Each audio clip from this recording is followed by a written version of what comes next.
Halo semuanya, ini adalah video pertama saya untuk sharing atau ngobrol-ngobrol tentang investasi. Sebelumnya bagi yang belum kenal, nama saya adalah Zain. Baik, kita mulai dulu dari yang pertama adalah pengertian dulu dari sisi investasi. Nah, banyak yang orang belum tahu tentang investasi. Jadi investasi itu adalah menyisihkan sebagian dana atau sebagian harta kita untuk merencanakan di masa depan yang akan datang. Misalnya kita menabung atau menginvestasikan dana kita senilai 15% per bulannya, atau ada yang misalnya tuh berani di 50% setiap bulannya dari alokasi pendapatan ya yang didapatkan setiap bulan. Nah, untuk yang pertama kita mengenal tentang investasi. Investasi di Indonesia itu beragam. Beberapa di antaranya yang masuk dalam kategori sudah ada dalam peraturan dan diawasi oleh OJK. Contohnya seperti reksadana, obligasi, saham, atau ada produk-produk perbankan yang lainnya, misal seperti deposito. Nah, itu juga salah satu biasanya orang-orang menyimpan dana untuk investasi. Itu sebenarnya kita itu harus ngapain sih? Nah, yang pertama adalah tentukan dulu dananya itu untuk dialokasikan atau disimpan sampai kapan. Kita harus punya tujuannya dulu nih. Ada yang tujuannya untuk misal contohnya adalah mau umroh, mau haji, mau keliling dunia, mau jalan-jalan, atau mau pensiun misalnya tuh, atau untuk pendidikan anak misalnya tuh. Nah, ini kita rencanakan dulu. Namun satu hal yang sangat penting bagi investor yang belum pernah terjun sebelumnya itu adalah mengumpulkan dana daruratnya dulu. Nah, bagi Anda semua yang belum pernah memiliki dana darurat, itu disarankan dari beberapa financial planner yang biasanya ngobrol dengan saya, itu misalnya untuk yang single. Yang single itu biasanya tuh 6 kali pengeluaran bulanan. Nah, bagi yang sudah menikah itu biasanya 12 kali pengeluaran bulanannya. Itu gunanya untuk apa sih sebetulnya tuh dana darurat?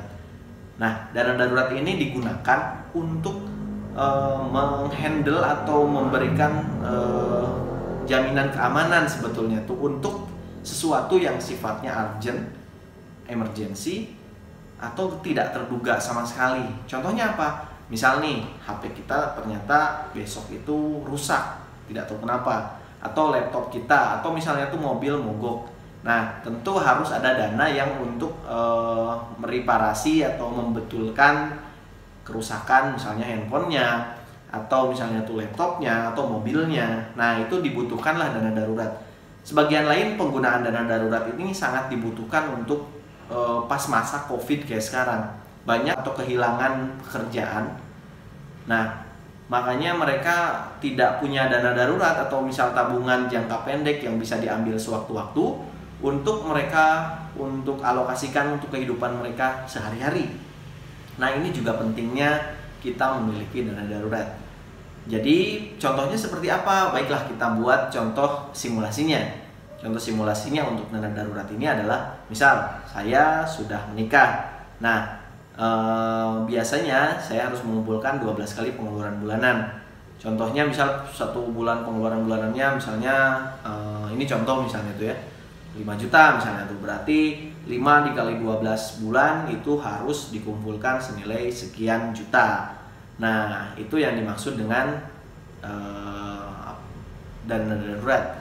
Dana darurat itu sebetulnya tidak perlu dikumpulkan langsung misal dalam satu kali waktu langsung ditabungin semuanya untuk dana darurat. Tapi gak apa-apa dicicil, misal dalam 1 tahun sekali itu kita targetin pertama kali untuk sebelum investasi di apapun jenisnya itu dana darurat. Nah, selanjutnya dana daruratnya dialokasiin kemana sih? Itu bisa dialokasiin ke yang pertama, itu bisa ke tabungan kalian, atau misalnya tuh bisa ke reksadana pasar uang. Sebenarnya untuk mendapatkan keuntungan sih biasanya orang-orang tuh masukin di reksadana pasar uang. Karena kenapa? Biasanya di reksadana pasar uang adalah suatu investasi yang benar-benar liquid dan juga untuk pencairannya lebih cepat daripada reksadana yang lainnya. Misalnya H+1 itu sudah cair dan masuk ke rekening Anda semua. Nah, ini kan ideal banget tuh bagi yang benar-benar urgent, cash-nya bisa dicairkan. Selanjutnya dari sisi keuntungan juga lumayan, masih menguntungkan dibandingkan produk perbankan, misalnya tuh deposito. Nah, kenapa reksadana pasar uang diuntungkan? Yang pertama adalah bebas pajak, yang kedua adalah keuntungannya harian juga, jadi kalau mau dicairin kapanpun boleh tanpa ada penalti, tanpa ada pajak. Selanjutnya keuntungannya juga biasanya sudah net dan tidak ada potongan apapun lagi. Biaya beli dan biaya jualnya biasanya gratis, cuma biasanya ada biaya administrasi perbankan lah, biasa itu mau untuk transfer gitu kan. Nah, ini bisa jadi opsi untuk yang pertama kali harus dilakukan oleh investor pemula, mengumpulkan dana darurat. Nah, selanjutnya adalah untuk memilih investasi yang ingin kita alokasikan dana kita, itu sebaiknya juga kita harus mempunyai namanya tuh profil resiko kita. Nah, profil resiko kita ini masuk dalam kategori yang seperti apa? Dalam investasi khususnya di pasar modal itu kita buat 3 deh kategorinya. Yang pertama adalah investor moderat. Itu yang kedua deh. Yang pertama adalah investor konservatif. Nah, investor konservatif itu seperti apa? Investor konservatif adalah investor yang mana tidak mau kehilangan modalnya sedikit pun. Nah, biasanya orang yang benar-benar awam banget dalam investasi, takut atau bahkan ada kerabatnya yang pernah kerugian, atau takut terkena investasi bodong, atau misalnya tuh pokoknya tuh pengen nyemplung dulu tapi jangan terlalu banyak resikonya. Nah, ini adalah investor konservatif. Investor konservatif ini bisa dikategorikan untuk investasi yang sebenarnya bisa jangka pendek, biasanya ke menengah, atau bisa sebenarnya berjangka panjang, tergantung tipikal orangnya.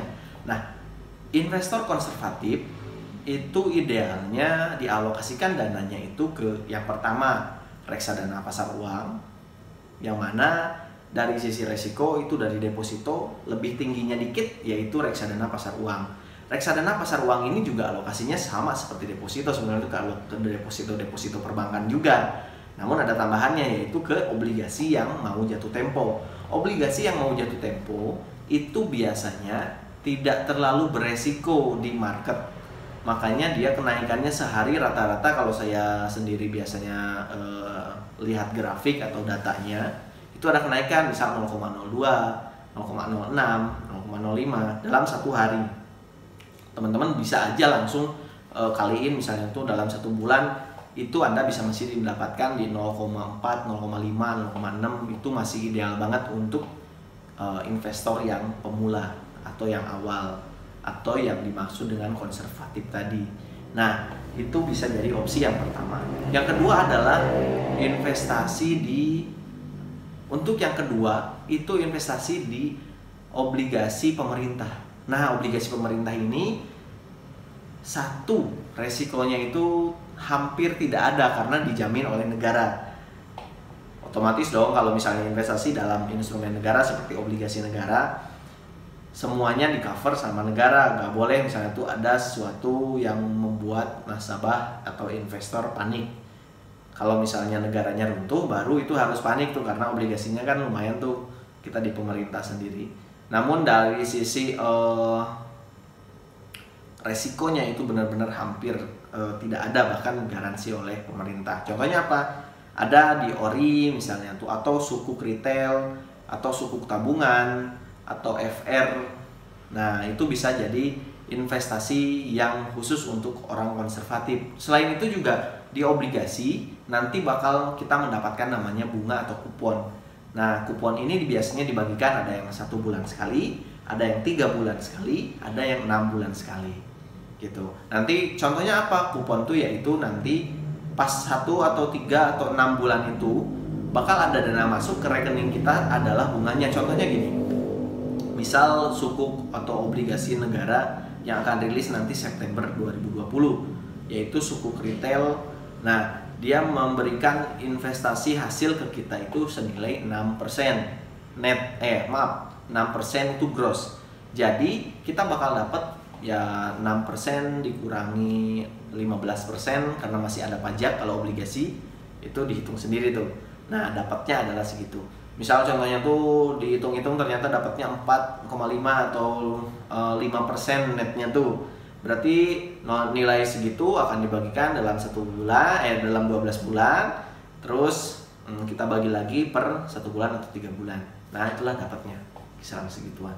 Itu yang dikategorikan untuk investor utama yang pasif dan benar-benar konservatif. Nah, yang kedua adalah tipikal investor yang moderat atau yang dimaksud dengan menengah, siap menerima fluktuasi untuk jangka pendek dengan imbal hasil yang harusnya dihitung-hitung selama jangka panjang dikit masih bisa mendapatkan keuntungan yang lebih dibandingkan instrumen investasi yang sebelumnya, yaitu di konservatif itu sendiri. Nah, di investor moderat ini itu idealnya alokasinya yaitu yang pertama adalah reksadana pendapatan tetap, yang kedua adalah reksadana campuran, yang ketiga itu obligasi berbasis korporasi. Nah, itu bisa jadi opsi untuk Anda investor moderat, investasinya di sana. Reksadana pendapatan tetap itu kumpulan-kumpulan obligasi yang dijadikan satu oleh MI dalam suatu produk. Ini juga terbagi dua kategori. Reksadana pendapatan tetap yang basisnya itu memang mayoritas di obligasi negara, sama satu lagi reksadana pendapatan tetap yang alokasinya ke obligasi korporasi. Nah, nanti kita bantu contohkan. Nah, sifatnya untuk obligasi ini, reksadana pendapatan tetap ini, itu memang bisa dalam satu harinya minus, naik atau bisa plus atau bisa minus dalam satu harinya. Misal contoh, kalau tadi kan konservatif 0,02, yang reksadana pasar uang itu 0,02, 0,05. Namun kalau yang misalnya untuk reksadana pendapatan tetap, itu seharinya ada yang bisa naik 0,15, 0,16, bahkan bisa 1%. Namun dalam kurun waktu harian juga bisa minus, misalnya itu minus 0,5%, 0,6%, bisa minus juga sekian, tergantung dari obligasi yang atau reksadana pendapatan tetap yang kita pilih, basisnya di obligasi negara atau obligasi korporasi. Rata-rata untuk yang resikonya lebih tinggi itu reksadana pendapatan tetap yang mayoritasnya di obligasi negara. Nah, itu biasanya lebih banyak resikonya. Kalau reksadana pendapatan tetap yang basisnya obligasi korporasi biasanya lebih rendah resikonya. Terus yang kedua adalah obligasi korporasi. Nah, misalnya kalau Anda ingin beli langsung obligasinya itu juga bisa. Namun seperti yang tadi saya bilang, bisa kena pajak juga 15%. Nah, itu untuk pembelian obligasi. Contohnya apa? Kalau kita biasanya tuh ada sharing-sharing obligasi yang dijual adalah contohnya kemarin Kimia Farma, nah atau PLN atau Jasa Marga. Nah, itu yang harus kita amati. Biasanya kuponnya itu lebih tinggi daripada obligasi negara. Namun yang harus diperhatikan adalah dari sisi obligasi pendapatan tetap. Yang harus diperhatikan dari sisi obligasi korporasi itu adalah ratingnya ini bagus atau tidak. Nah, rating ini ada investment grade-nya, misal dari AAA, AA, single A minus misalnya tuh, terus triple B dan lain sebagainya sampai D. Kalau D kan default tuh, itu tidak bagus. Jadi teman-teman atau Anda sekalian idealnya memilih obligasi korporasi yang sifatnya di atas investment grade. Bisa minimal triple B dengan resiko dan fundamental perusahaan yang bisa terjadi fluktuasi, atau misalnya tuh saya lebih percaya dengan suatu obligasi yang triple A, contohnya PLN misalnya tuh, itu juga bisa. Namun biasanya semakin tinggi rating yang didapatkan, karena yang rating kan dari pihak Pevindo biasanya tuh, lembaga negara juga, semakin tinggi ratingnya biasanya bunganya tuh sedikit kecil, lebih kecil daripada yang ratingnya lebih rendah. Seperti itu. Tapi itu tidak berlaku semuanya sih. Jadi tetap memilah yang lebih baik sesuai dengan investor risk yang Anda punya. Oke, selanjutnya adalah yang ketiga itu investor agresif.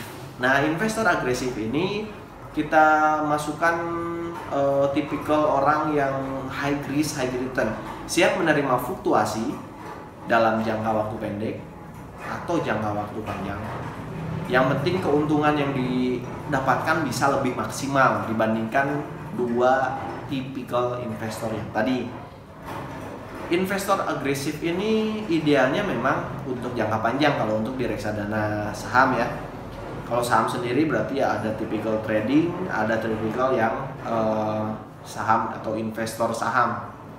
Nah, di investor agresif itu Anda bisa memilih reksadana saham atau saham itu sendiri. Jadi boleh milih. Kalau tidak mau capek-capek, nggak mau ribet bagaimana kita mengolah portofolio saham kita, serahkan saja ke namanya manajer investasi yang biasanya mengelolakan reksadana saham. Namun misalnya tuh kalau kita memang ada kemampuan untuk menganalisa, kemampuan untuk investasi waktu juga, untuk tradingnya atau untuk investornya, pemahaman di pasar modalnya juga lumayan tentang suatu perusahaannya atau prospek perusahaannya, monggo itu bisa langsung kita beli sahamnya langsung. Mana yang lebih menguntungkan? Sebetulnya dua-duanya lebih menguntungkan dan mempunyai keuntungan dan risiko masing-masing. Itu bisa dipilih untuk investor agresif. Investor agresif adalah tipikal yang high risk high return, siap menerima imbal hasil yang tinggi dengan risiko yang lumayan tinggi juga. Gitu.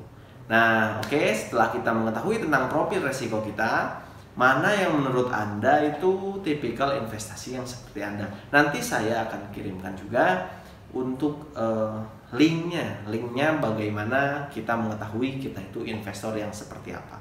Nanti di kolom deskripsi.